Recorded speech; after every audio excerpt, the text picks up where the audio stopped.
നമസ്കാരം. ഞാൻ doctor Arun B Nair. 18 വയസ്സുള്ള വിദ്യാർത്ഥി പ്ലസ് ടു കഴിഞ്ഞ ശേഷം ഒരു കൊല്ലം മെഡിക്കൽ എൻട്രൻസിന് വേണ്ടിയിട്ട് ഒരു എൻട്രൻസ് കോച്ചിങ് സ്ഥാപനത്തിൽ പോയി റിപ്പീറ്റ് ചെയ്തിട്ട് വരികയാണ്. മെഡിക്കൽ എൻട്രൻസ് പരീക്ഷയൊക്കെ കഴിഞ്ഞു. അത് കഴിഞ്ഞ ശേഷമാണ് എൻ്റെ അടുത്തേക്ക് വരുന്നത്.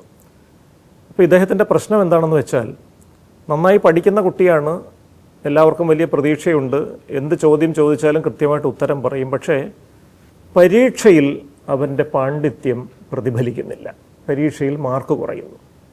ഇതെന്താണെന്ന് ചോദിച്ചു വന്നപ്പോഴാണ് ആ കുട്ടി ഒരു കാര്യം പറയുന്നത്. ഞാൻ ഒന്നാമത്തെ ചോദ്യം എഴുതി.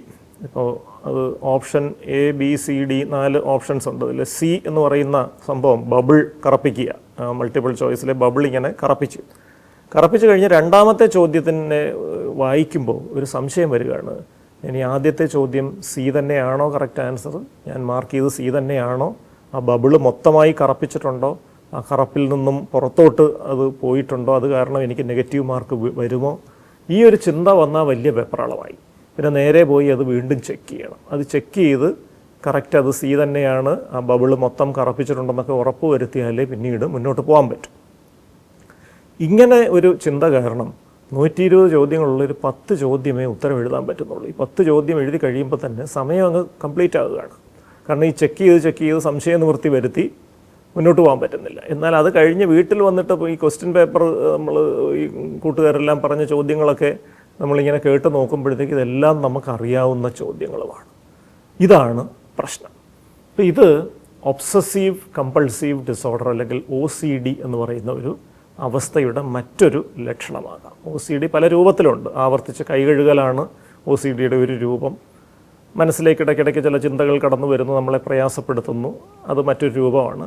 ഈ പറഞ്ഞത് OCDയുടെ മൂന്നാമത്തെ ഒരു രൂപമാണ്. ഇപ്പോൾ ഇവിടെ ഒബ്സഷൻ, ആവർത്തന സ്വഭാവമുള്ള ചില ചിന്തകൾ അത് മനസ്സിലേക്ക് ഇടയ്ക്കിടയ്ക്ക് കടന്നു വരുന്നു, അത് വല്ലാത്ത അസ്വസ്ഥതയുണ്ടാക്കുന്നു.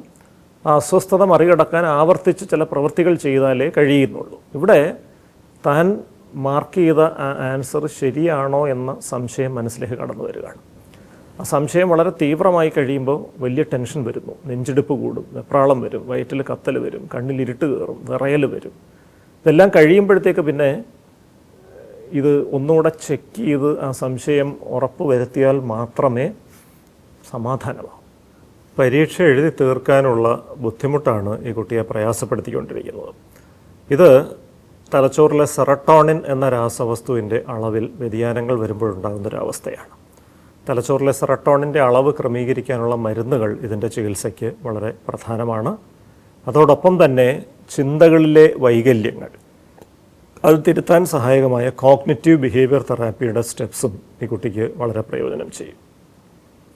ഇത് അധികം പഴക്കമില്ലാത്തതിനാൽ വേഗം ഇത് ചികിത്സയോട് പ്രതികരിക്കുന്നൊരവസ്ഥ വന്നു. പലപ്പോഴും ഈ ഒബ്സസീവ് കമ്പൾസീവ് ഡിസോർഡർ വർഷങ്ങളോളം പഴകിയ ശേഷമാണ് ആളുകൾ ചികിത്സയ്ക്ക് വരുന്നത്.